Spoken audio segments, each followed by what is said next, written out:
everything is going extremely well. And now, showtime.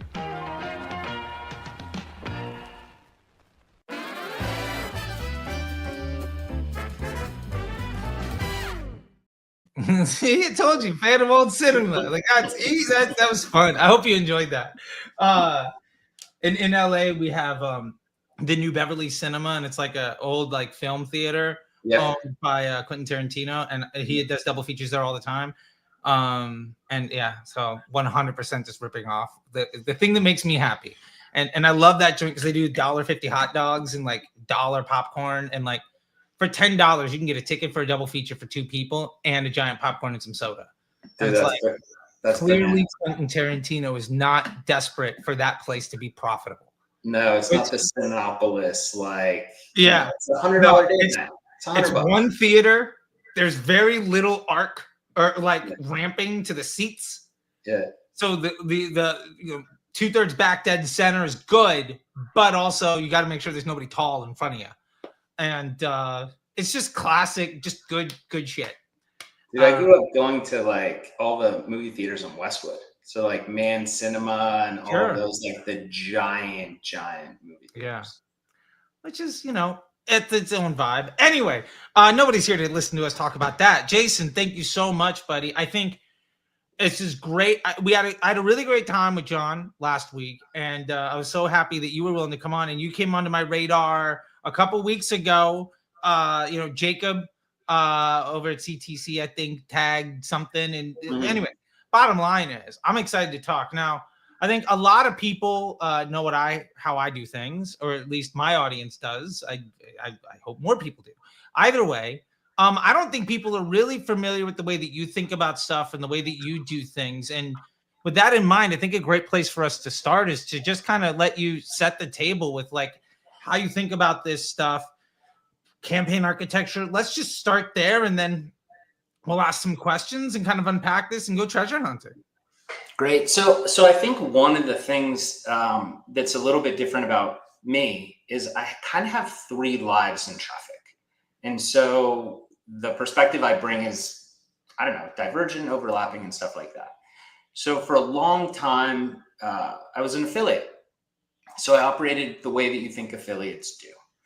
And then I was an e-com brand owner. I had a kids book business, and it was all B2C. We scaled the shit out of that. We're running 10, 12,000 books a day, all on Shopify. Took a kids book to the New York Times bestseller list, on 3 of the top, including #1, top 5 Christmas books on Amazon, 10th largest in the country in our 3rd year.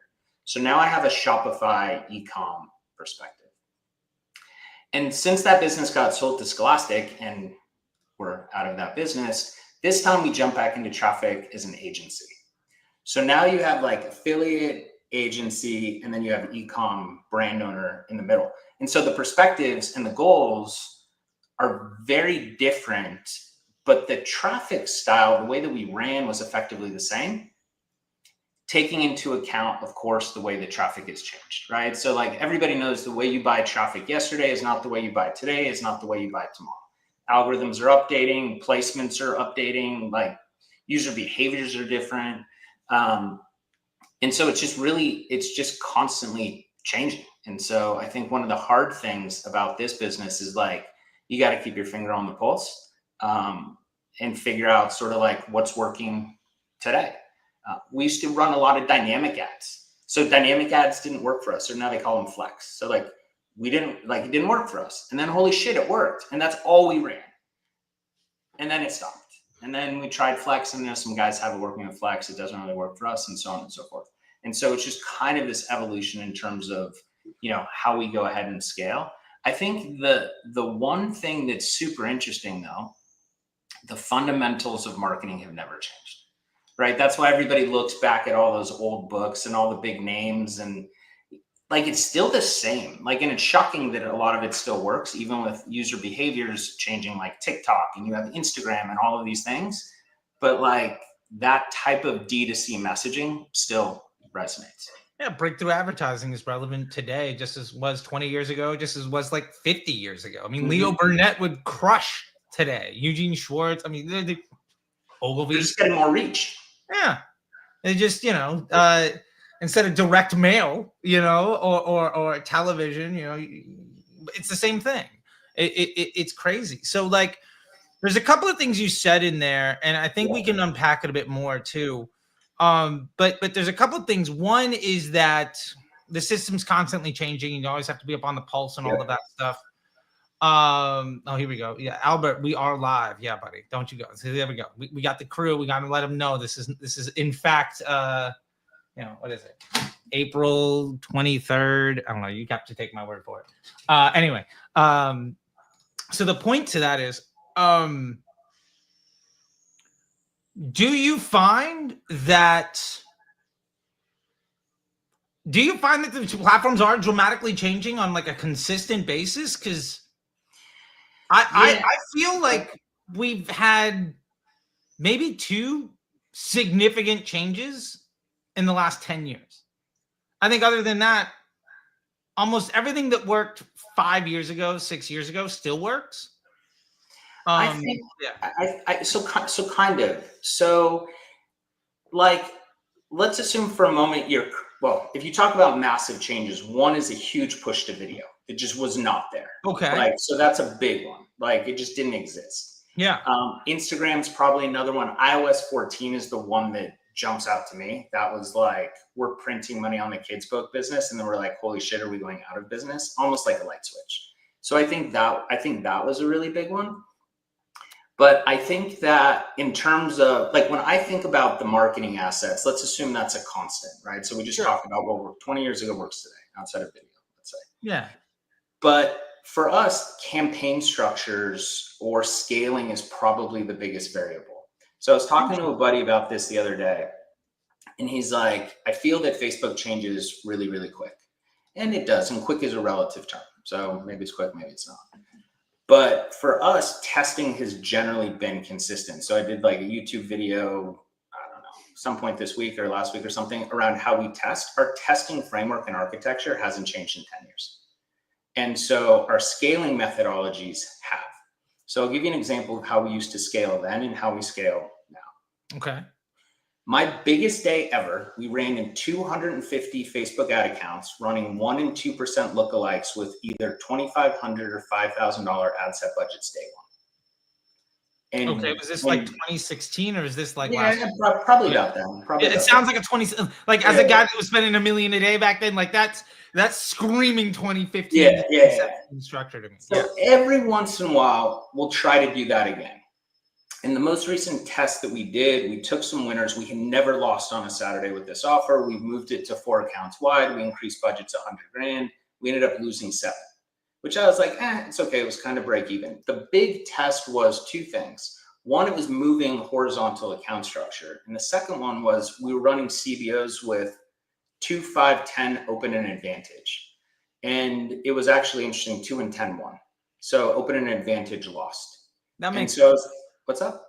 That makes sense. I could, depending on how you define success, that makes sense. I could understand how that would happen. Yeah, and so, but like today, that doesn't, like it just, we'll test it every once in a while because you have to kind of keep pressure testing to just be like, does this work again? But today what we do is, so we're constantly looking to stack the winning angles, and now we put them in really large CBOs with winners.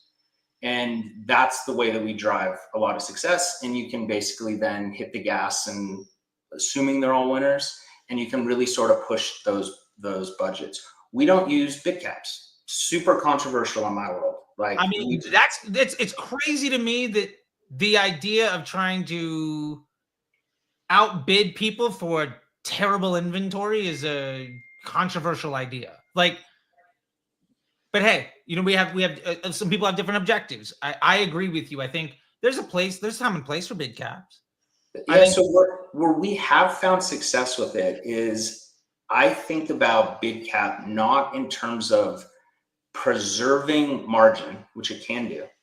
I think of it as hitting brakes on the CBO. So if I have 10 ads in a CBO and I'm at 10 grand a day or whatever, we'll find that this one ad is a little bit more clickbaity, but maybe it doesn't convert as well. So there we'll add the bid cap at the ad set levels to really sort of redistribute that, which I know Facebook has those, I forget what they call the limits or something like that. Yeah, But spend limit. Yeah. so we found that this just does way better because the spending limit doesn't control pacing, which is the problem. And Sure. most conversions are coming in the morning, which is another crazy thing. Like I don't buy shit in the morning. Clearly most people do. And so you can't control that pacing. So like maybe it's going to run this. And then right when you're in the dip of the afternoon at 2 o'clock, that other ad set all of a sudden gets a bunch of the traffic. And so like when I think about changes in terms of media buying, like that's a new one for us. And so we go through and we test that. And then we move it to, another team, another offer, another client, and then does that hold? And if it does, that becomes the new thing. Okay, so there's two things out of here that I really, before we get any further, I kind of have to address. Number one, it sounds like you have a lot of ads going, and for me, a lot of ads is like For me, it's so that's one thing that I've got to talk to you about. Like, and for me, let's define these things. A lot of ads is like I've got more than 5 or 6 in an ad set. More than like a dozen live in a campaign. Yep. For me, makes every single ad basically useless. And that's really because when we get to part number 2 of this is and I don't think it depends on whether it's $5 a day or 5 million a day. Because also like, well, we can get to it in a minute, but I also think there's a real big issue on how we're defining success. But for me, here's my biggest problem with folks that are like, launch more ads. The more ads you have, the lower your ability to take any actionable insight from any data that you see. Because the machine is showing people content. Every single user on every single day is getting shown content in a completely unique fashion. And it's your organic content, your paid content, also everybody else in your marketplace, and everybody else competing for the, lemonade nickel of that person who's also just trying to sell them, water and sports drinks and beer and lollipops and everything else. Like, there's only so much money. There's only so many people. So my problem with that is if you have like 4 or 5 ads, it's really easy to understand at broad or any audience how they're being used, right? You can look at the spend, frequency, CPM, and efficiency and understand the machine is using this to fill the funnel. The machine is showing this ad to people in my audience more often for a higher price. It's premium inventory, and I better be getting more efficient thing. You can understand the way the deck is getting shuffled. Yep. It's predictable. Yep. The ability to predict the outcome of 5 or 6 pieces, a simple machine, is very understandable. When you have 20 or 50, it becomes exponentially more difficult. And the way that I explain this sometimes is like the amount of ways you can shuffle a 12-card deck is 497 million, which is crazy, but okay. The amount of ways you can shuffle a 52-card deck has 60 commas in it. So my point is, I don't believe it's possible to know a good ad or a bad ad, or more importantly, the impact of one ad getting spent on your bank account when you get past 5, 6, 7, 8 ads. And so with that, like, I guess my biggest question is, you said you're finding winners. How can you designate the winner if you do not understand the impact on the business when that ad gets spent? So I look at it this way. So there's a couple, let me step back for a second. One of the things that has changed a lot for us post iOS 14 is we really pay a lot more attention to every single step in that funnel, right? So we didn't used to really pay attention to initiate checkouts. The pixel is a heat-seeking missile. Throw up an ad, that shit converts. So now we have to like go one step up. I get 3 times the data for the same amount of spend, right? And so when I look at our business and our goal as an agency, or whether you're an affiliate or whatever it is, but let's just use the agency model. What is my goal? My goal is to drive as many sales as I can at a target cost for our customer. Okay. So that's the goal. And so for us, I'm like, how do I get up to that kind of scale? And then the question becomes, do I care about the back-end metrics? Kind of. So generally in a pure agency model, I do not. My job is to run as many sales as I can at, let's call it $100 target for round numbers. Okay, Now, so wait one second. Go ahead. One thing with that. How are you defining that cost? How much I spend and when a purchase fires. Right. Are you taking credit for every purchase that your ad is attributed to? So we run last touch. And okay, so you're running on attribution models. Correct. And but we also know kind of depends on the advertiser, and some look at we have different clients that care about different things. Some are multi-touch attribution, how much lift are you doing, whatever. Some don't, right? Some have different partners running different traffic sources. How do they run their mixed modeling? Do they triple whale, north beam? What do they do? Yeah. So at the end of the day, they go, look, we want $100 target.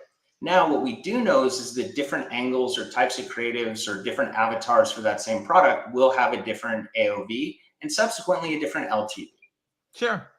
For me, as the traffic side, I care about that, but I don't control that. And so if they come in and they're like, hey, by the way, you got a $100 target, this one's costing 110, but they like take twice as much upsells.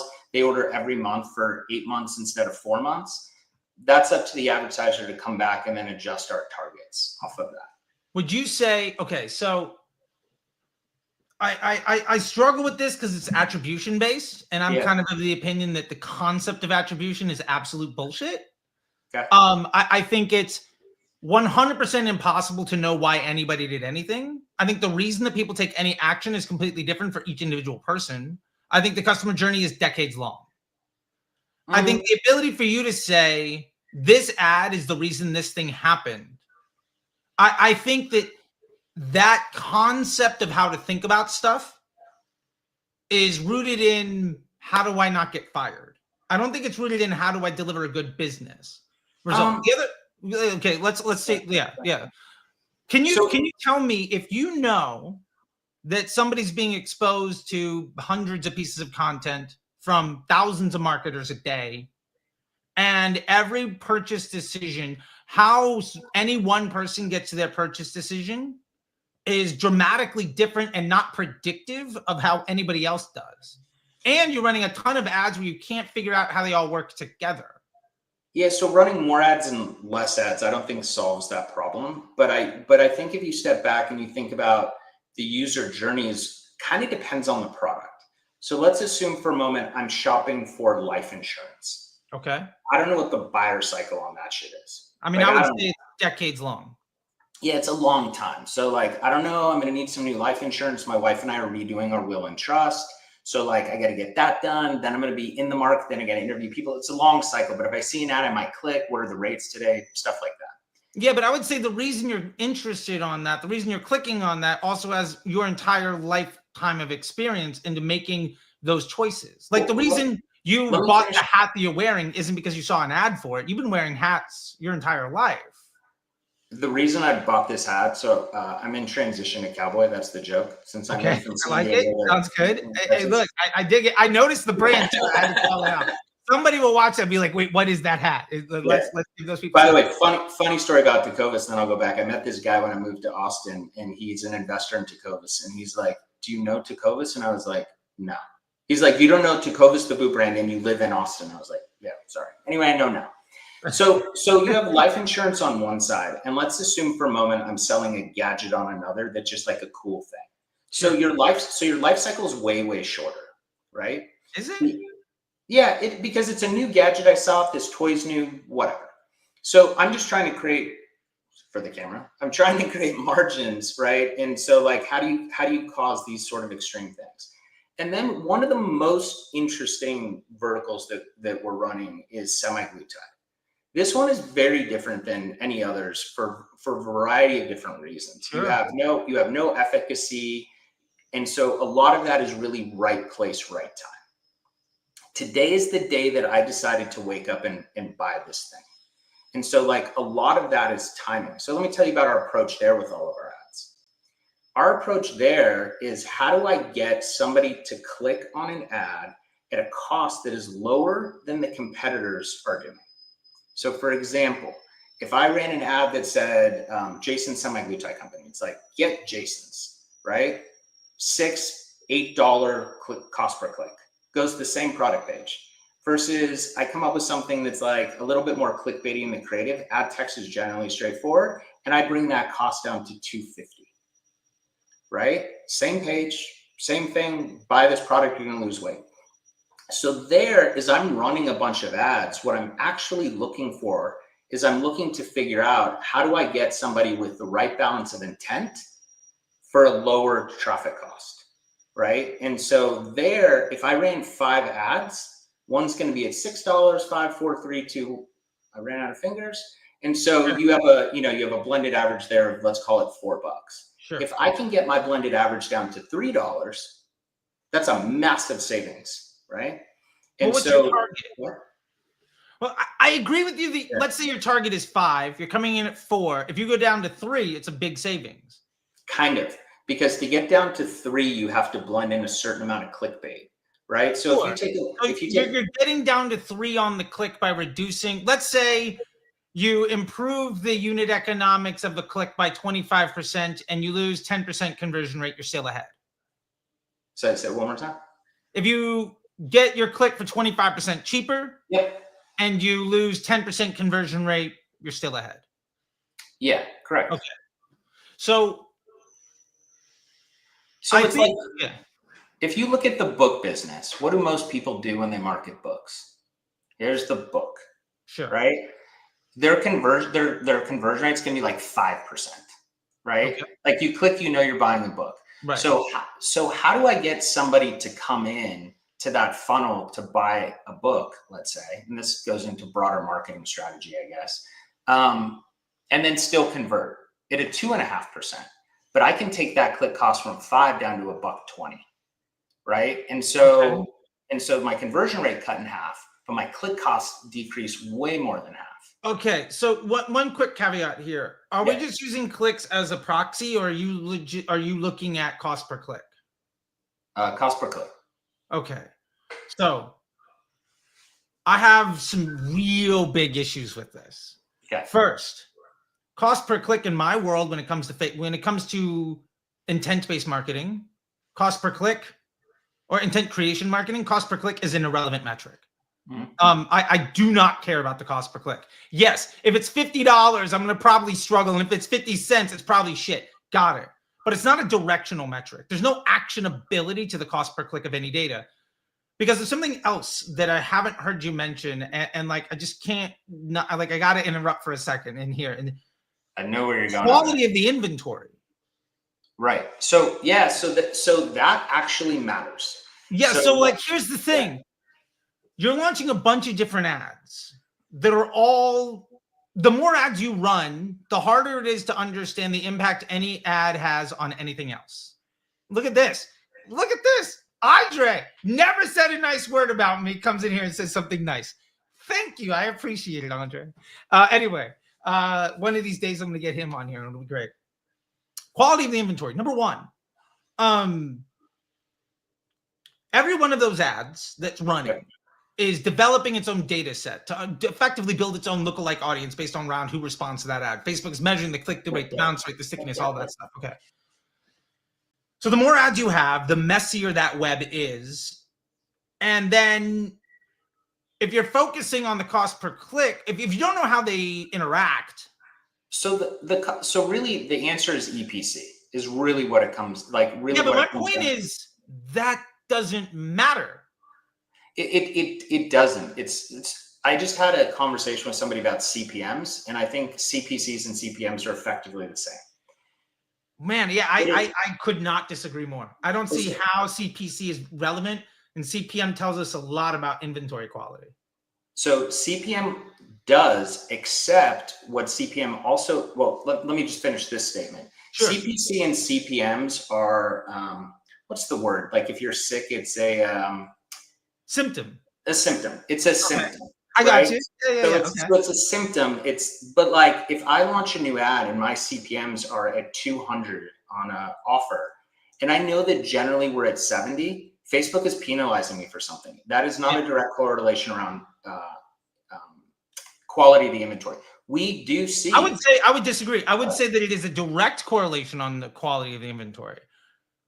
A higher CPM means that you are either accessing a more quality inventory that is premium, or that you are reducing the quality of your relationship. Therefore, you're only buying really bad inventory. And that's why I think cost cap and bid cap folks that try to overcome quality of inventory issues by buying it at a lower rate really exponentially makes things worse. So let me ask this. If I run from ad to a VSL, my CPM is 100. Okay. If I run from I run from an ad to an advertorial, my CPMs typically come down. If I run from the same ad to a quiz funnel, it comes down even more. The reason? Bounce rate. Sure. So really my CPM is based on the bounce rate on that page and the engagement that user has. Because Facebook knows if I click, I go to this page, I'm like, what the fuck is this? And you're out. Facebook's like trash. Totally. Right. So the inventory is the same, by the way. I would disagree with that, because also it's the same. You're forgetting the penalty. One sec. You're forgetting the penalty piece, which is the black box of Facebook, depending on how white or gray you're running, right? And so it's just like, Facebook think your traffic is bad, so I'm going to charge you more. The inventory hasn't changed. And so that's why, like, dude, the lowest CPM I've ever had, we ran this Snowman songbook. It was $8. And I was like, holy shit. By the way, same funnel. So I was like, and it was during Christmas and whatever. Sure. But I was trying to fit, and generally we ran in the low 20s. So I was like, what did we do here? Was it engagement? I was looking at all the signals Facebook would tell me that, like, it's got shared a lot. People really like it. What's our bounce rate? Like, we took a deep dive. Black box gave up, couldn't figure it out, right? And so the CPMs are an indicator. I also know that if I launched an ad that's typically, you launch 5 ads, you're $2 an ad, and one starts coming in at $5, it's not the inventory necessarily, or the CPMs weren't. Maybe you just went, fuck you in the ad. Facebook sees that with their contextual and goes, don't like it. Yeah. We don't like it. And so there's some of that with the audience being consistent. I will agree that on the starting place, they're consistent. The day you launch the ad. Yeah. What I will disagree with is the entire life cycle that occurs afterwards. In a snapshot, something is more or less effective than something else. Something is cheaper or more expensive than something else. Yes. However, if it's the same post ID going to those 3 locations, yeah, and let's say one of them is more desirable and you start turning off, the audience that ad will go after is going to look more and more like the people who responded positively, I guess in this case, not to the VSL, right? To the lower one. So that ad on day 2, day 5, day 20, day 100, day 400 is going to optimize itself more and more to that experience. And the quality of the inventory that it's buying is going to be greater because it understands the match rate between the user and the experience. Yeah. So I agree that on day 1, it's all basically equal. However, by day 5, whatever has been contributing more to the data set is going to more heavily inform what that inventory is. And to that point, I also think one of the reasons that to me causes a really big issue is because those ads come in not in a vacuum. And so it's what other ads are we running? Are we running 3 other ads? Are we running 300 other ads? And of the other ads that we run, where does that ad, that post ID sit in that mix? And maybe the reason it's great is because standing on top of the existing data set, it's a better solution to get somebody who's in that level of market awareness that wants to get to that end goal based on all of the other marketing that you're running. And at that point, like, maybe the reason it's amazing is because it gets somebody to that landing page and converts them. Maybe the reason it's amazing is because it's the most appealing ad to somebody that's also searching on Google. Yeah, so all of that's true, but I think about there's also different levels of scale in what you're trying to achieve. So I'll give you an example. Let's go back to the kids book business. I don't know, probably because I can talk more about that. Let's talk about it. I get it. I've been in that business. Totally with you. Go for it. So there was a guy, and the guy was running this ad, and he was spending $750 a day. And every time he pushed it, the ad broke. Every time he went from like 750 to 1,000, he's like, dude, it broke. I can't scale it. And I was like, because your ad sucks. And he's like, yeah, but like I could just keep it here at $750 a day. I was like, great. Let's assume that that ad makes $100 a day in profit for the company, gross profit, whatever. Yeah. I'm like, push that out 30 days. We made $3,000. Doesn't cover your salary. We're out of business. Start looking for a new job. Right. And then even if you take a look at the LTV, which is a very like sort of common conversation too, you know, the big thing with LTV is cash flow. Yeah. And so you're like, you know, so if you go back to semaglutide, another great example, people are like, dude, so when this got big, a bunch of people asked, what are your opinions? And I'm an investor in a company that does a back end thing and whatever. But I'm like, it is very hard to not make money running semaglutide. Sure. It is really fucking easy to run out of cash. Right. And so people talk about this like lifetime value of this customer, but you run into these sort of cash flow issues. Yeah. And so you have that piece. Then when you take a look at like multivariate ad testing, I have several sort of off the shelf examples. One is a fruit basket company. We sell fruit baskets.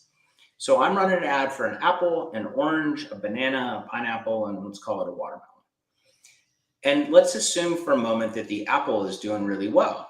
Well, what about apple sauce, apple slices, apple pie, apple, I don't know, apple croissants, like whatever.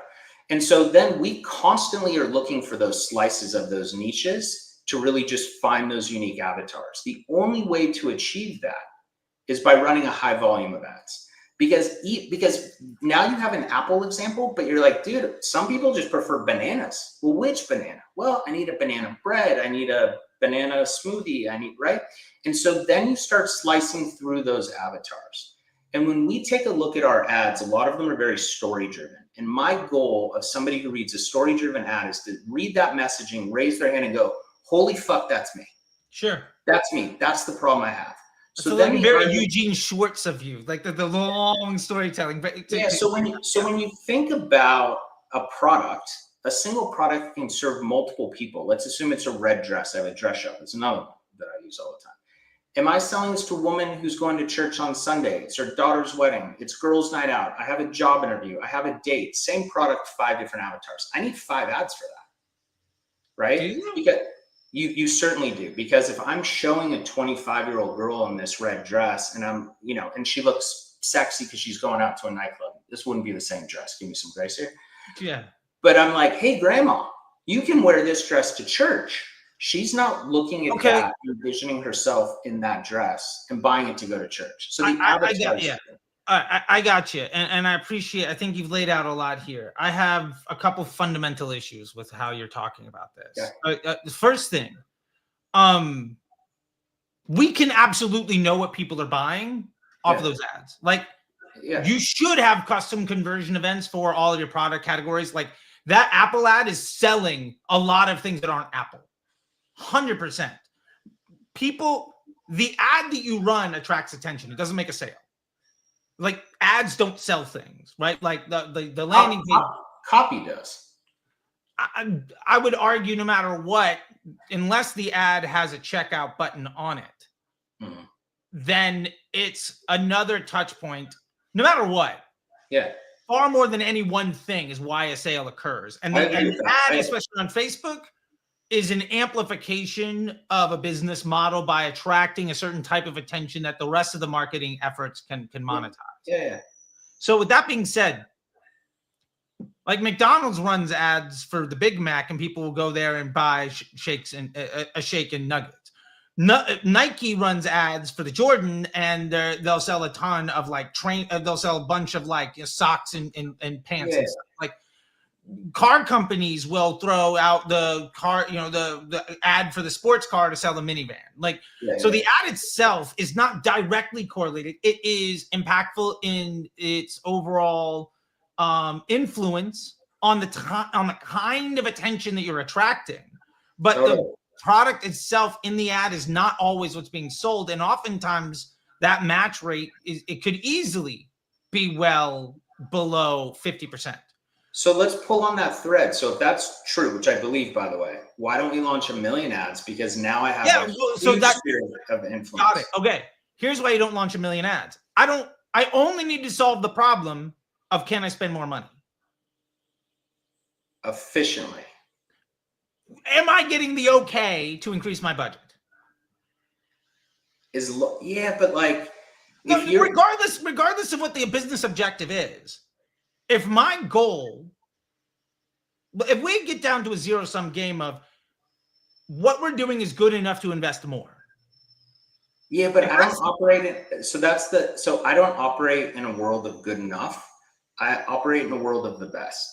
Okay. So like, and I think so that would be, so with that being said, do I want the best? Do I want 100% return on $100? Yes. Or do I want a 2% return on $1 million? Well, I don't, but if you're running 5 ads, you're going to have a harder time getting to 1 million. Like you're just going to have a harder time, right? I mean, I get that, but also like it's easy to spend $50,000, $100,000 a day on less than 10 ads. I've done it a lot, but getting back to the other point. Yeah. I think you asked something that's really good here. And I think this is kind of really at the crux of stuff. Brad says I need to stop interrupting. Sorry, Brad. We're trying to go back and forth here. Jason also made a very good point for like 5 minutes, and I just had to not let you. We had to stop for a second and go in here. But I hear you, Brad.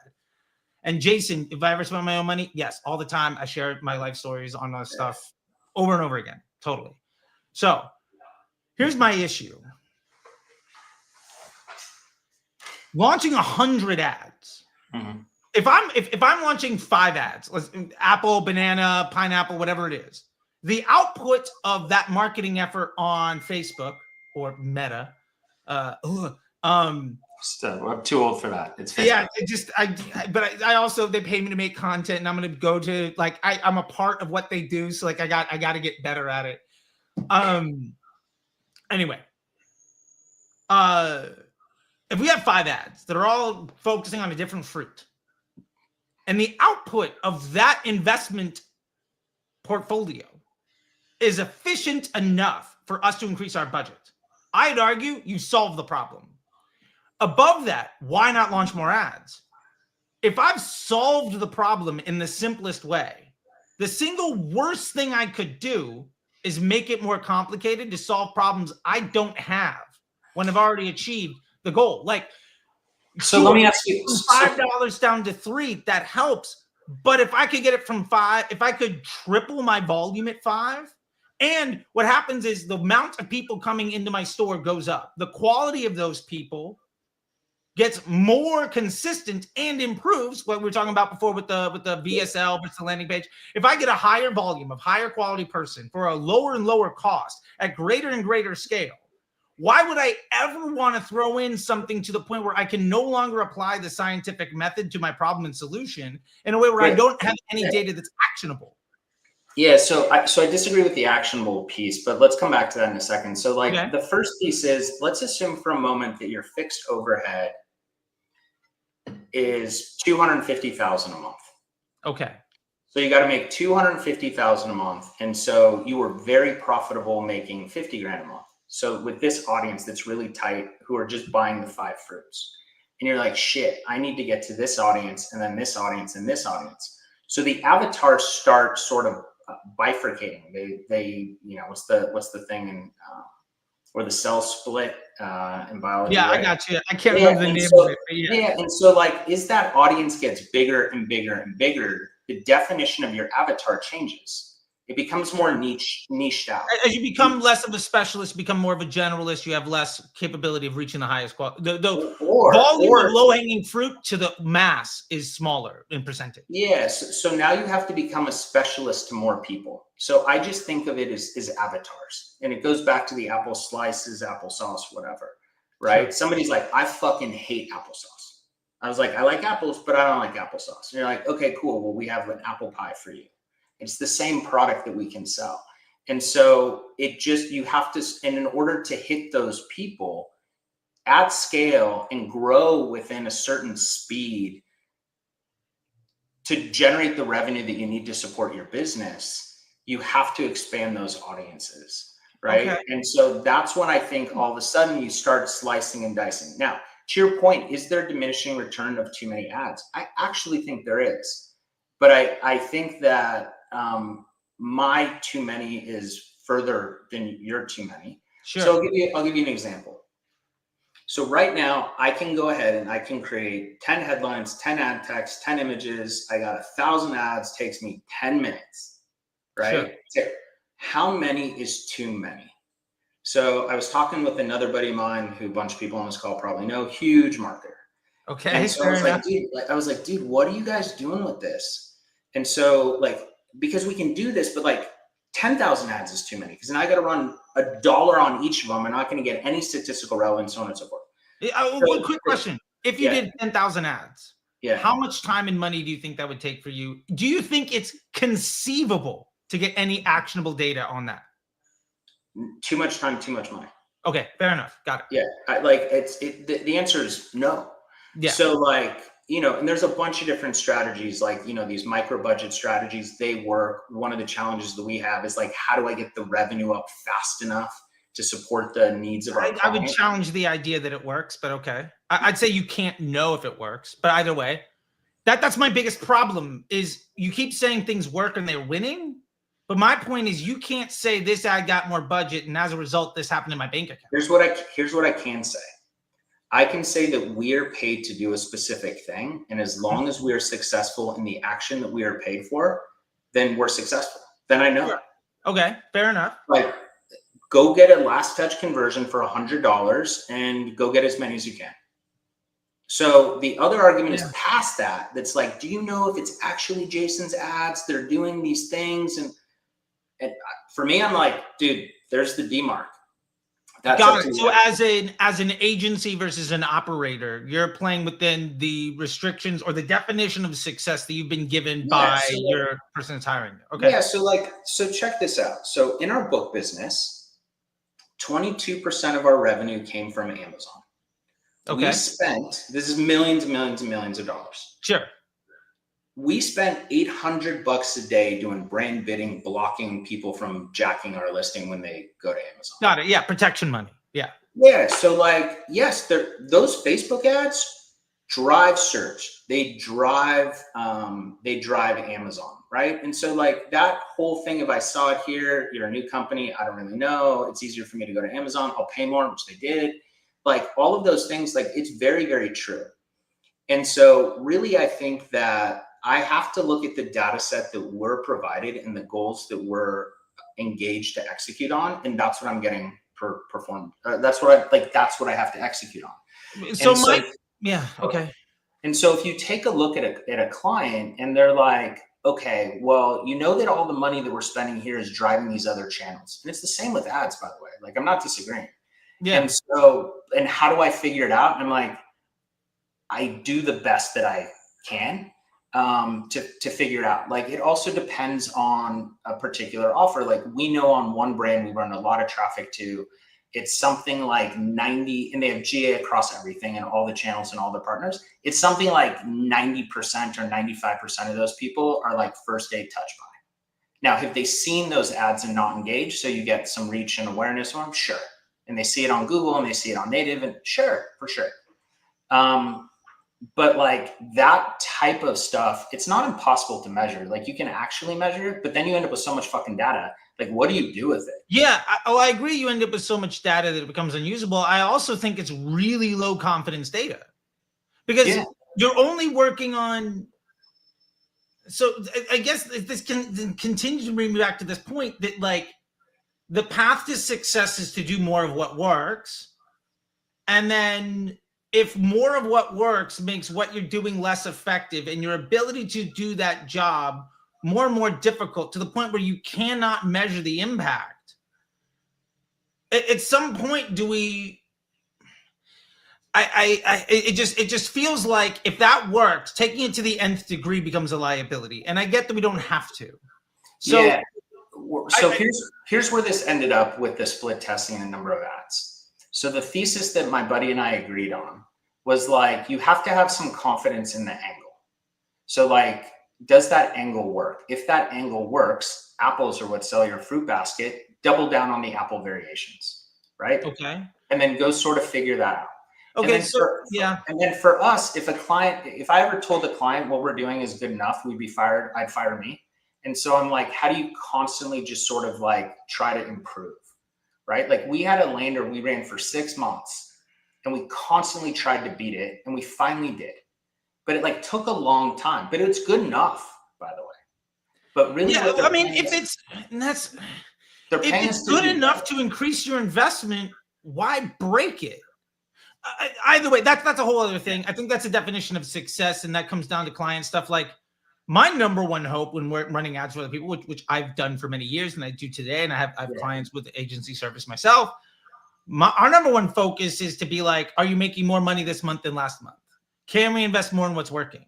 And if the answer is yes, the single worst thing I could do is add in uncertainty and disruption and waste at the top of the marketing funnel to change all the customer journeys, negatively impact all the CRO and search decisions.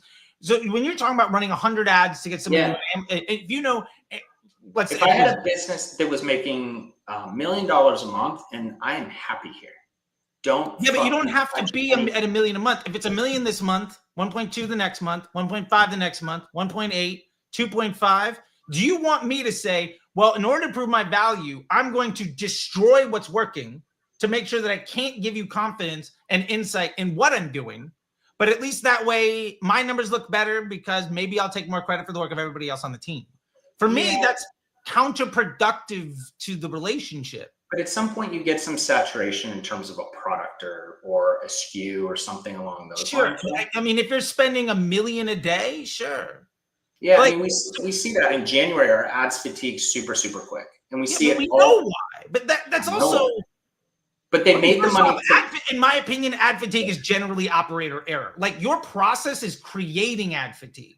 Every time you launch a new ad, you're stealing data from an existing ad, and it's launching in the core of the audience. So it's stealing out the low-hanging fruit, hollowing out the core of that lookalike audience, and you're basically creating ad fatigue in your process of trying to find new winners. You need to find new winners because you're taking your old ones and making them worse. Because present day value of cash is more than future day value. Yeah, but that has nothing to do with whether an ad is good at attracting the attention of somebody who wants to buy. Because if you're in January and you know that in January your click costs are going to be lower and January is going to be the best month of the year for health. Lowest CPMs of the market. Yeah, supply and demand. So like, dude, I'm going to fucking let it rip.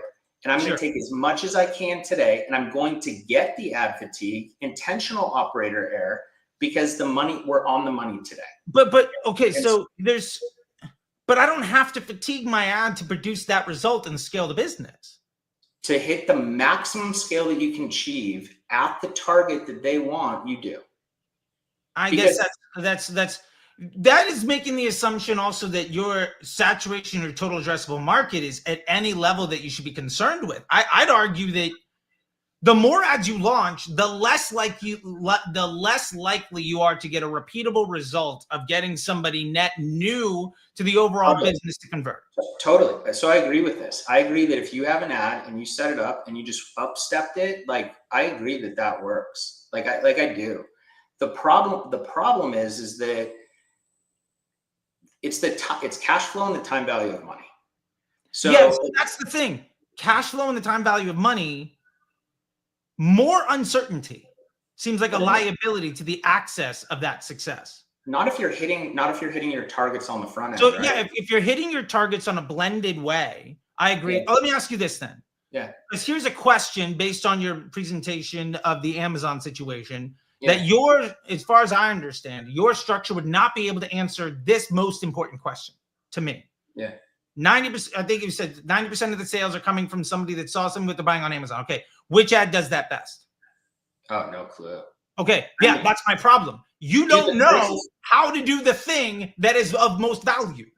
Amazon's tougher because you can't, but like Amazon's just tougher. You should be able to understand. That's the thing. If you have 4 or 5 ads. Call Bezos. No, hold on a second. You don't need any of that. The idea of attribution is complete bullshit. You don't need attribution multi-touch marketing software. I've installed 6 and 7 figure solutions. The answer is always whatever the vice presidents in the room are going to keep to make their money. Incremental lift is incredibly easy to map out. Like if you have 4 ads and you launch a 5th one and your spend, the way the deck is getting shuffled changes. Do you have more or less incremental lift than you did before? That is a binary yes or no question.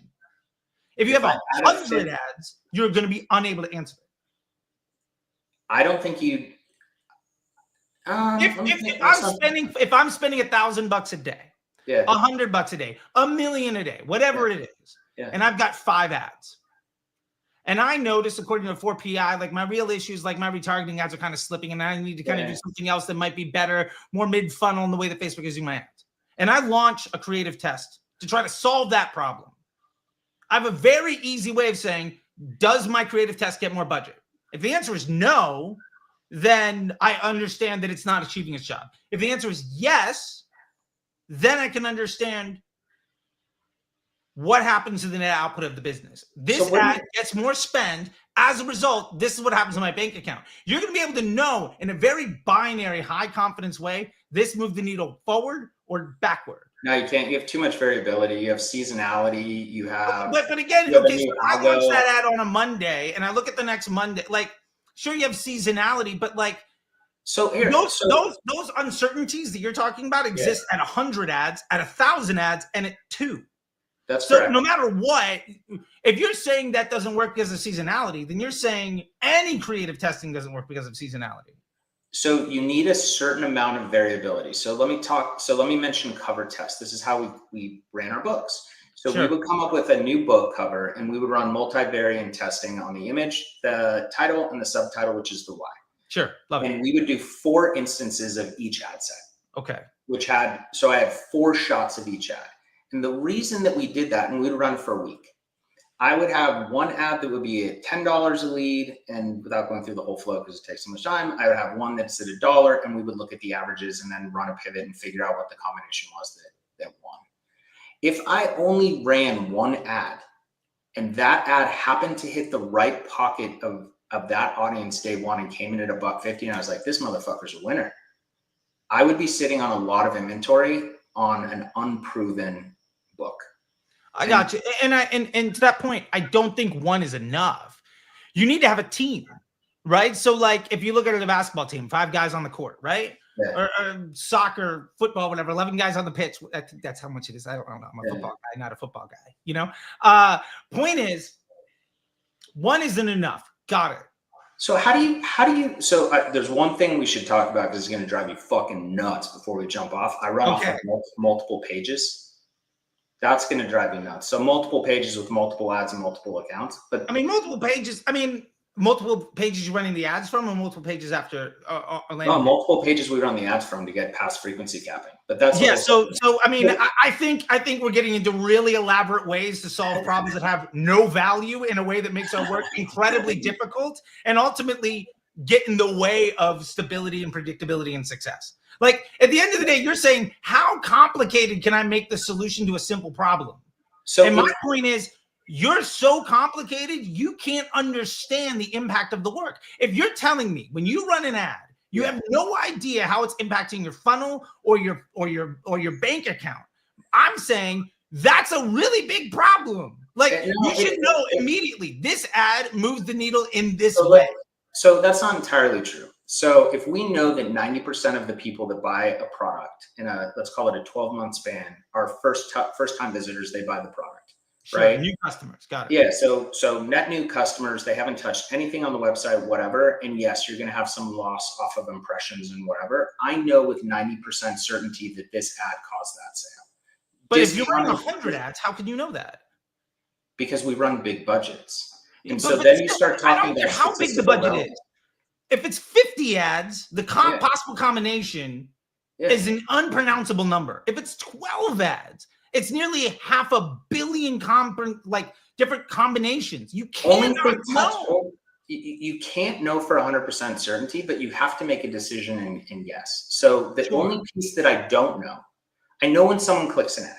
You could drop North Beam or Triple Whale, and I was like, people are clicking this ad, and it's top, middle, bottom funnel. We don't actually do that at all, but The only thing I can't measure is the reach and awareness piece of it, right? Okay, And I think so, you could also measure how the platform is using your ads, so you can strategize to understand where you need greater yeah, efficiency at scale or greater efficiency at the conversion. yeah, so you have variability in that data set. You're like, all right, I'm not going to know for 100%. Do I know at 90, 80, whatever? What data can I extrapolate to improve performance and get scale to a level that our client needs? And for me, I always think about what's their fixed overhead. They don't share these numbers with us. Sure. And I would never ask, but I'm like, what does it cost to operate your business? And how much demand do you need? Because the first rule of business is cash flow anyway, right? So I'm not even focused on profitability. I mean, I would agree. Yeah, first world business. I would disagree that you shouldn't know those numbers. I think you should absolutely be on the same page, but that's you and me. Yeah. Yeah, I don't think it's my business to like look Fair at enough. something. Yeah, I don't want to get you derailed. I apologize. I just like if I'm paying somebody to help grow my business, they better know what success looks like. That's my opinion. They do. I think there's another challenge on the agency side that Sure. that's Yeah. a different Let's not get down the agency road. That's Yeah. on me. My apologies for derailing us there. That's 100% my fault. I try to keep it very simple in terms of, are we hitting your targets both in terms of volume, your target CPA, and can we do better than we're doing now? And so if we're doing good enough, that's like how I define a lifestyle business. If I look at performance, I think about scale, I think about present versus future value of cash. I think about shit, if I knew that iOS 14 was coming, how much more money would I have dumped in that first half? I knew it was coming, but I didn't know how bad it was going to be. Yeah, right? I mean, iOS 14 only made running ads the wrong way more difficult. It was a bad 3 days for anybody that was using just broad. By the way, take a look at my P&L. And I got you. I also have a lot of brands that like that just makes you like it was a blip on the radar. I think all that did was say that if you don't have data integrity in the way you're using the system, it's going to be far more difficult to get ahead. I think we see that continuing to ramp up, and I think. But either way, I don't want to get here. What I haven't heard you answer is the why am I trying to make something more complicated so that I am unable to know the impact of my work as being a solution? And if the fix is because I need anything possible below a certain line and ramp up as much of it as I can, then you're creating more work to get a less scaled solution without knowing the impact of what you're doing. And you're basing all of your success on attribution, which we should be able to agree is complete nonsense. So if your yardstick is fiction and you're solving the problem by making things more complicated, that feels like a really tough way of being successful. So I hear two things. One, I have no idea how attribution is nonsense. Now, how accurate because it is. You can't possibly know why somebody did something. You don't know. So you don't know the order in which people saw ads. You don't know how many other brands are being advertising that person. You don't know their exposure to other marketing channels. Why use a Facebook pixel then? I mean, Facebook pixel is not about attribution. It's about teaching the machine to know what success looks like. The Facebook pixel is your way to communicate, to program the machine. It has nothing to do, like it is, you should not be looking at the attribution as a definition of success because it's not real. Like if my Facebook says I get 10 sales, Amazon says I get 10 sales, email says I get 10 sales, my bank account says I made 15, then what? You're going to extrapolate a problem and a solution. But the problem is the right fix for any one individual is completely different than the fix for somebody else. Let me ask you this question. When a client comes and hires you as an agency, what is their ask? What do they ask you to do? Generally speaking, what they're asking is, can we give you money and the business grows? Profitably, by the way. Sure. What the business, sometimes it's top line, sometimes it's bottom line, sometimes it's market reach. I've had different clients that have different things. Cool. They're spending money to accomplish a specific business objective. Usually that is brand growth. Brand growth. Generally speaking. Yeah, we don't do brand. I mean, like the brand growth is we got 10 customers this week, we got 15 next week, 100 the week after, like more customers or more money in the bank, whatever that looks like, top line, bottom line, new customer volume, repeat customer volume, overall revenue floor. Like the definition for success can be wildly different. Okay, so a guy comes, that sounds like testing product market fit, brand new advertiser, whatever we do. You should not be coming to me to be running your ads unless you have a business that works. You shouldn't be running ads unless you have cash flow you can invest in the growth of your existing profitable business. I think one of the biggest reasons people struggle is because they go into running ads as like, this is how I'm going to make my business work. And the honest truth is your ads don't fix a business. Yes. I got that. You don't go on Shark Tank and say all I need is your money. I guess at the end of the day, and I'm thinking out loud, they're hiring you to grow their, let's call it their bottom line, right? That's right. Yeah. But at the same point, they also put cash constraints, maybe not directly. They put cash flow constraints and they put margin constraints. Yeah, we need to make X amount of money to hit OpEx, so there's inventory. How do you show them that you're doing a good, and assuming, unless you're running all the traffic, they're not posting on Instagram organically, you're running the emails, you're doing the whole thing. Sure. Are you or no? No. I mean, I think it's a bad idea to hire one person to do all of it, because you're basically saying, can I pay somebody to do a bad job in most places? Agreed. So they're measuring you to some target because it's possible that you get fired. What do you get fired for? You get fired because the bottom line, the finance department is unhappy. Right. So then you go, hey, finance department, you don't know if your email marketer isn't any good or if it's my Facebook ads. I'm only running 5 ads, so it couldn't be me. Well, no, I would absolutely know. How? Like, that's the thing. You can 100% measure. Attribution doesn't matter. Right. So if attribution is fake and doesn't matter. Yeah, it's a marketing mix. It's a marketing model. Like, you understand that every platform has a job. You also understand that every platform has different business objectives. If I want to understand if my email marketing team is good or bad, I can understand what are their different business objectives. And perhaps it's the lead capture conversion rate. Perhaps it's conversion rate on existing customers. What can I do to make sure that, and what can I do to make sure, if I'm the email marketer, that I'm getting more net new, when I get more opportunity, I'm converting it at the same level or higher. And my job as a Facebook marketer should be, in my opinion, to help the search and email marketer be as successful as possible, because they're going to make way more money. And then my definition of success isn't to be like the guy that shows up the day the report is due and signs my name on a group project. It should be to amplify the efficacy of the far more efficient marketing channels. Give those people that are way more effective with the dollars they spend more opportunity to convert. What I'm getting at, though, understand the impact of those marketing. Yeah, but what I'm getting at is, at the end of the day, your client holds you accountable for a metric, whether or not you believe that metric is valuable or not. You're like, the metric is money, kind of. So and that's why I guess we would disagree. The bank account is the bulk. That's the scorecard. It's profit. So it's profit and cash flow and margin, right? Sure. And so at the end of the day, if they come in, and I'm sure you've been fired before, every agency. I've totally been fired. Absolutely. Yeah. And so when they clip you, they go, hey, by the way, Facebook is 80% of our marketing mix. We've lost this amount of money, and they're holding you to a number. And then after you get released from that client, you probably go back and you go, why did we get released? And maybe, so there's a metric there. So what is that metric? And maybe it's because those 5 ads weren't the right 5 ads, and or they were good enough at this size, but to get to the revenue goals, they weren't good enough. And it goes back to that $750 a day campaign. Yeah. So I'm not saying that you're static at 5. I'm saying if you have 5 ads, you should clearly understand how those ads are impacting your business, because you've measured away. So you understand the incremental lift to all of the marketing channels because of that investment portfolio. Also, if you take a look at the ad spend, frequency, CPM, efficiency, X, Y, and Z, those 4 metrics are going to let you know how the platform is using those ads and which ones are doing well and which ones are not doing their job well. If you then say, I need to scale volume, then you can understand what ads are going to fill this funnel more effectively. You can measure the. What do you do on Black Friday? Spend money. Right. Sometimes I don't. Actually, what do I do on Black Fridays? I start my ads in October, and a lot of times on Black Friday, we don't spend a fucking dime because we like the idea of making a shit ton of money.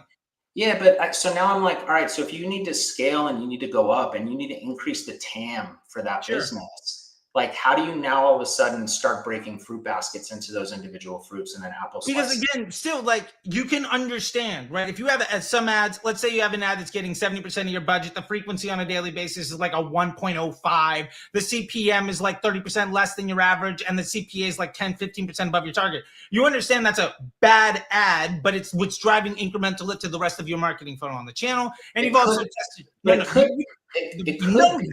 No, you don't, because you to your argument. If you turn it off, you're going to very easily say, oh, wow, the efficacy of all these other ads immediately changes. The marketing mix, the way the deck is getting shuffled, when you take off 60% of the spend that is an upper funnel ad, it is going to change. That assumes that every ad in that 5 is good, right? Which you Correct. can't because do you're testing through to get that 5 together. And I'm not saying you shouldn't do creative testing. I do creative testing all the time. I constantly have creative testing on in every ad account that I run. I think it's egregious. How many do you test at a time? So let's say I have these 5 ads. I'm probably going to identify of my marketing, of my mix, of my investment portfolio. Yeah. What is not doing its job well? Then I'm going to probably do an A/B test. I'm going to do like maybe 2, 3, 2, 2, like flex ads, specifically focused on, can I get this? Can I earn away the spend from that ad that isn't doing well? But hold on, let me pause you there. So you're going to make my point. So the point is that you have your 5 that are running. I have my control. Your control. Yeah. You have your control, your main campaign. And now you're running these other split tests. But to your argument that it is impossible to figure out attribution and incremental lift, you actually don't know if these ads are creating lift here unless you start turning them off. And then I would disagree because it's within a CBO. These ads, and when they earn spend, that spend is going to come from the distribution of another ad.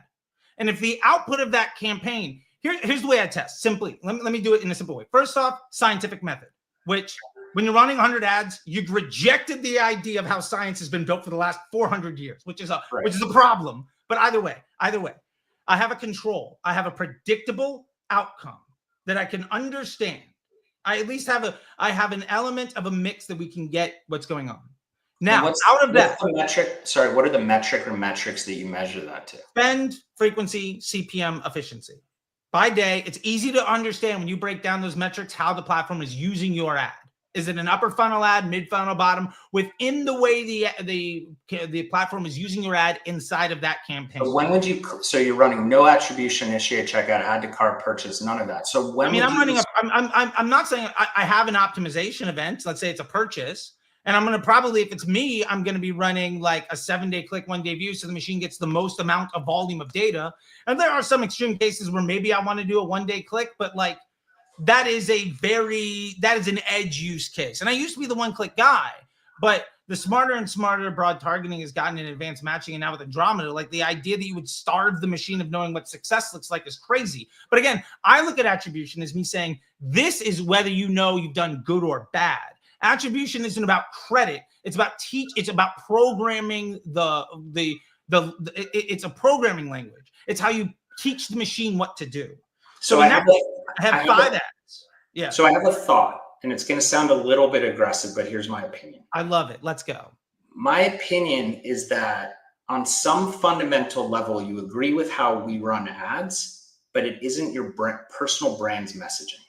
Because what was interesting on the creative testing side, where you're like, oh, we look at CPMs and stuff. There's your 500 CPM, and you're pausing. You're still looking at initiate, checkout, and purchase. I'm not looking at those at all.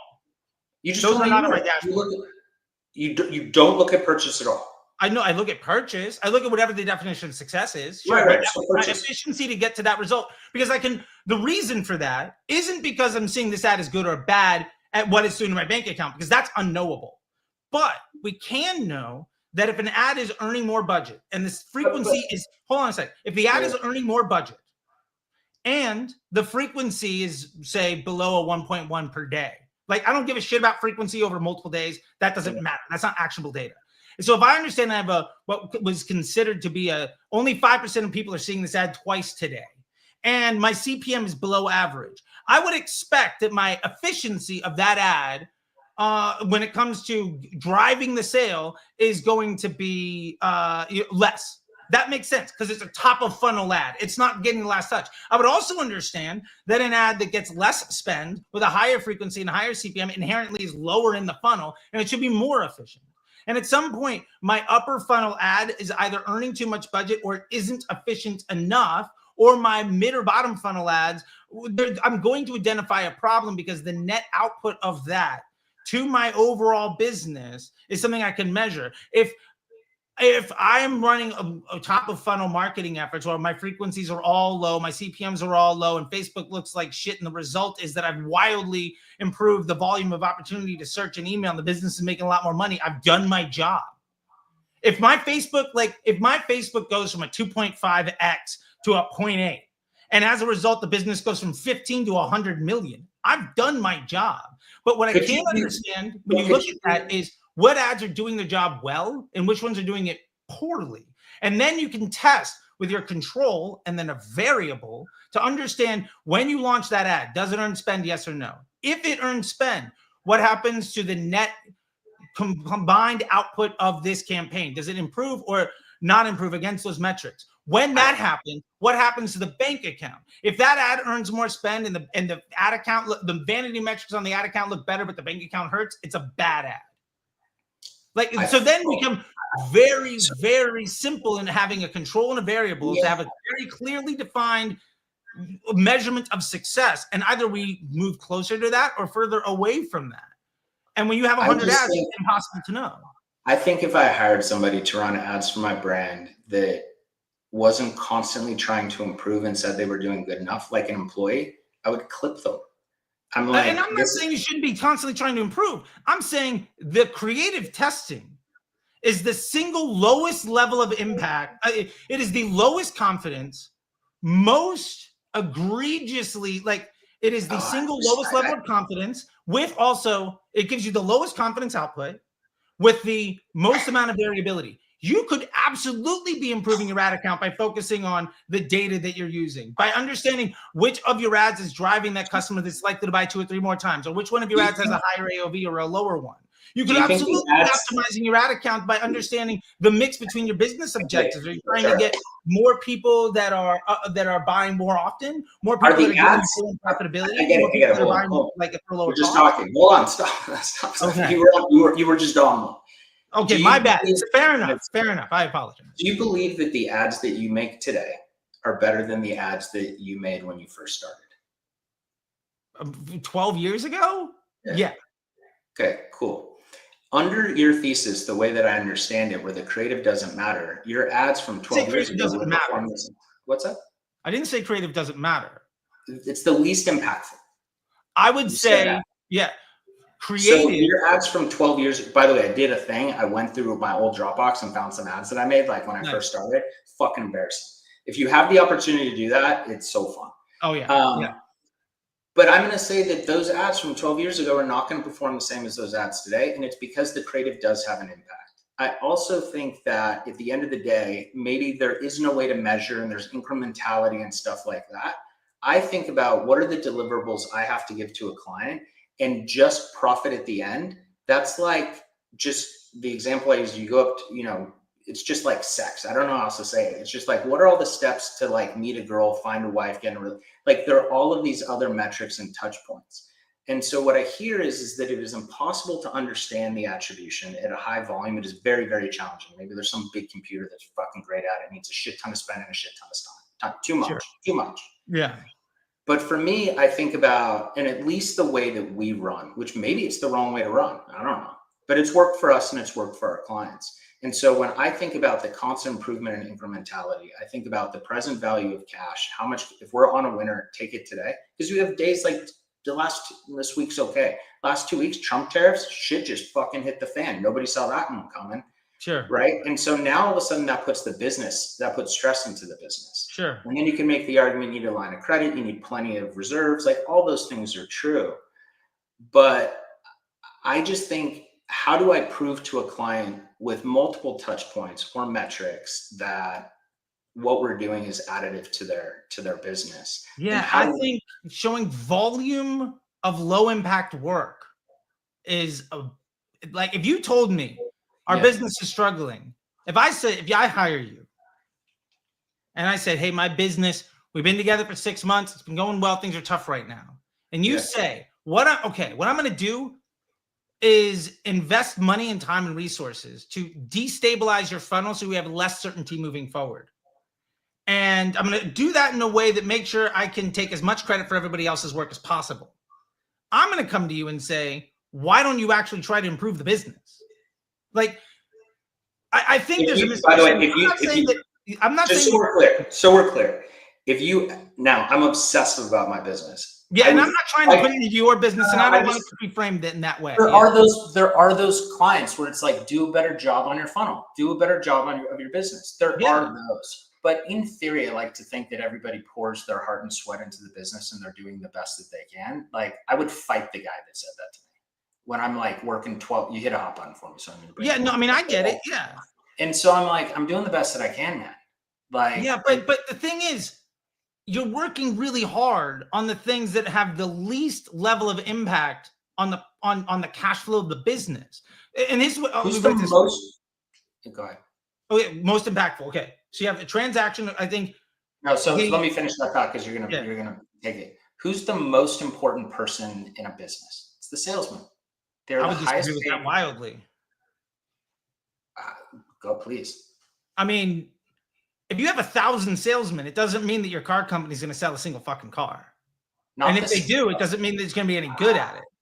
So great point. So let's just assume we have one salesman. What is my job? My job is to get somebody off the sidewalk, off the street, to walk into your store and ask about your product. Okay. If your product is shit, that's a you problem. That's not a me problem. If Sure. they buy this pair of jeans that fit perfectly and they wash it and it shrinks and your lifetime value is super low because nobody reorders, you problem, not a me problem. See, I disagree with that. It is a me problem. That is my money. Like, that is food on my table. It is my responsibility to understand what's going on, to arm you with the ability as the operator to build the best business. What I need to do more than anything. So I was talking as the traffic guy. guy. Yeah. Okay. So me traffic. So me traffic, they're not reordering. Like that's a you average. Yeah. If me traffic guy, if people aren't reordering, I have a problem. I need to understand why I am getting customers who are of low value. And if that's out of my control, maybe if that's a product issue, then we can have that conversation. Like, we can focus on that. But like, the thing is too, if you're talking to an operator and they're spinning 1,000 fucking plates, and like every time they hire an agency, things don't work because they're based on performance and not brand growth. Like, you are just trying to get ahead by having more and more people destabilize the way the business works and take more credit for other folks. Like, to me, that is a liability. Yeah. So brand growth. So I have an opinion on brand growth. Not that it's right or wrong. I just think that brands are brand works, but you need a lot of time and a lot of money. I would disagree with that. Business model is what drives everything, is my opinion. Business model creates cash flow. Business is simple. You acquire attention, you monetize it, you turn that into future cash flow, you invest some of that future cash flow in the acquisition of more attention. And when does your ability to make that flywheel is whether or not your business is going to be successful. When does it become a brand? I mean, so brand is trust and presence and those. I mean, sure. I'm not talking like the touchy feely. I'll share my person. I mean, call it a business then. I don't. That's what I thought you were. Yeah. I don't really care about the brand. I mean, at the end of the day, one of the reasons most people are going to fail over the last 12 months is because they are glorified salesmen for a factory in China and they have no brand. I think most performance marketers, unfortunately, value vanity metrics over the bank account. And it's very easy to say that's a you problem, not a me problem. My point is, if it's not a me problem, when you fire me, it is a me problem, but it's my responsibility to arm my partners with what they need to be successful. Otherwise, I am a low value business partner. Agreed. I agree with this. So with that in mind, part of our relationship is also, in this case, with Facebook or Meta. Our job is to give the end user a knowable, high estimated action rate experience. If you launch 100 ads, those ads are all going to be launched against your lowest hanging fruit to test what's going on. They may or may not win. And you're going to destabilize the kind of attention that then trickles down through your funnel. And you're going to do way more harm than good if you have a positive relationship. Like, one of the reasons, if you see people ramp up creative testing, one of the things you'll also see is a ramp up in CPMs. One of the things you're going to also see is a drop in performance. And it's not because of scale. You're destroying your relationship. You are forcing the machine to tax you more because you're more heavily investing in negative user experiences. You are disrespecting the business relationship you have with your business partner. You're asking it to prospect for a larger TAM, right? So here's what we do now. Do you need a larger TAM? Like, that's the thing. Like, how small is a business that you can't spend $5,000 a day? How small is that TAM? Is it If it's local lead gen for a dentist office, So sure.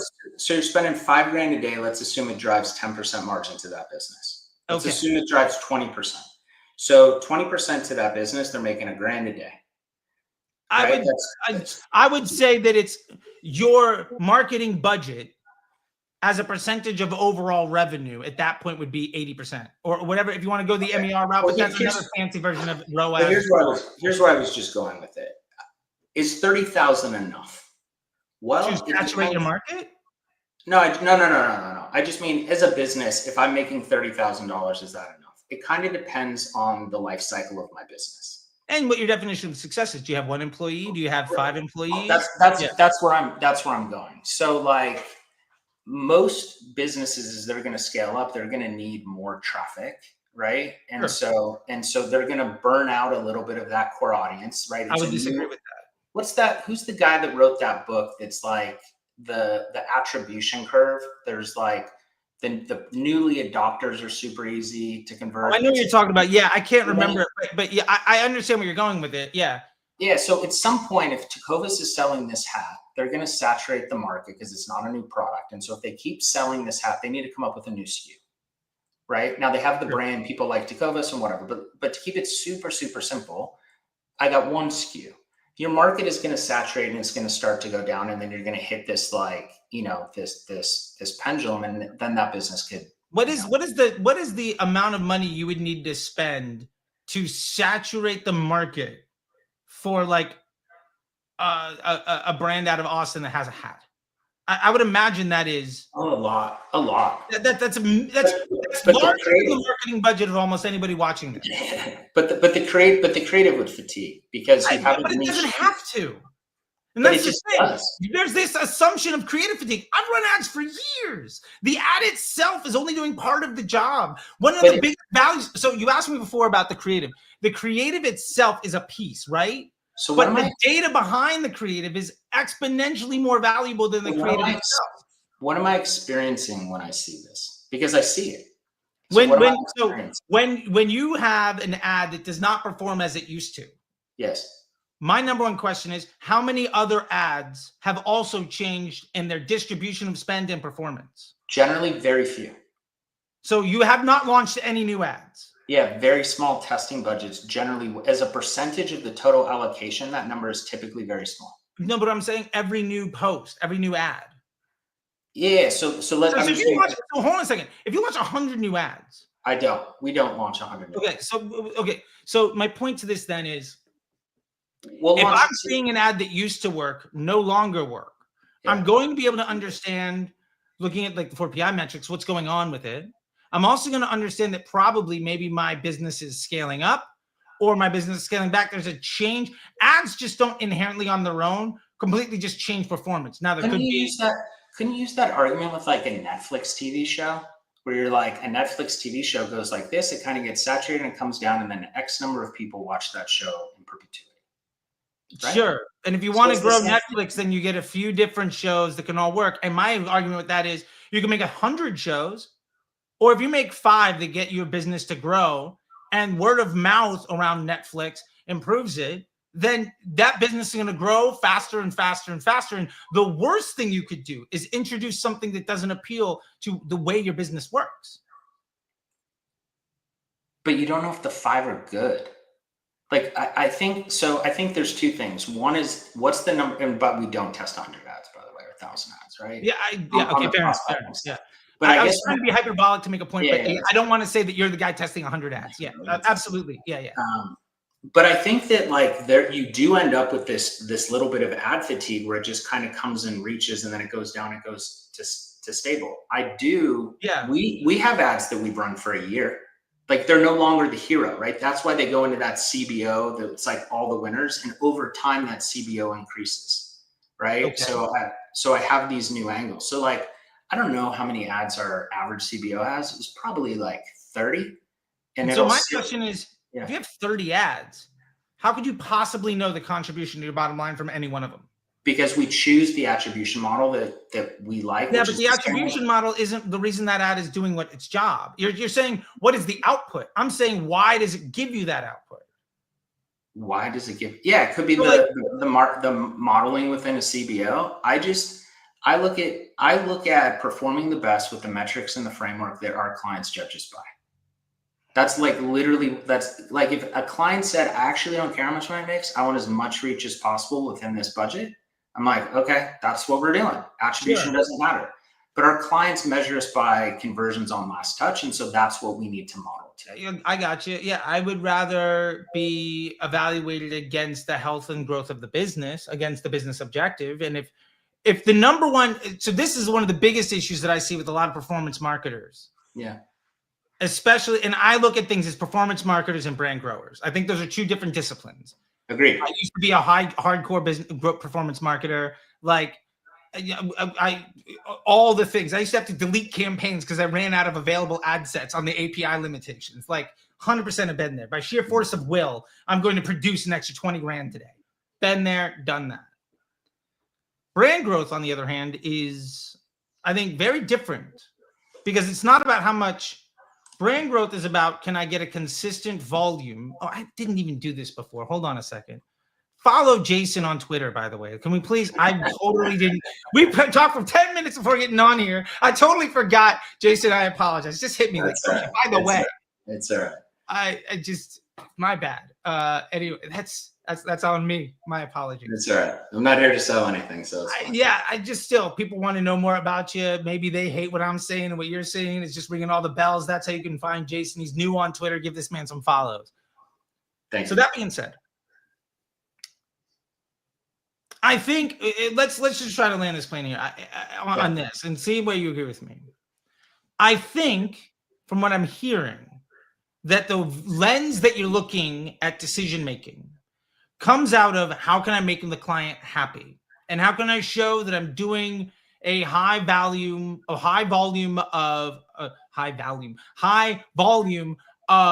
work that I deem as having value and that shows that I care and I'm trying to do something.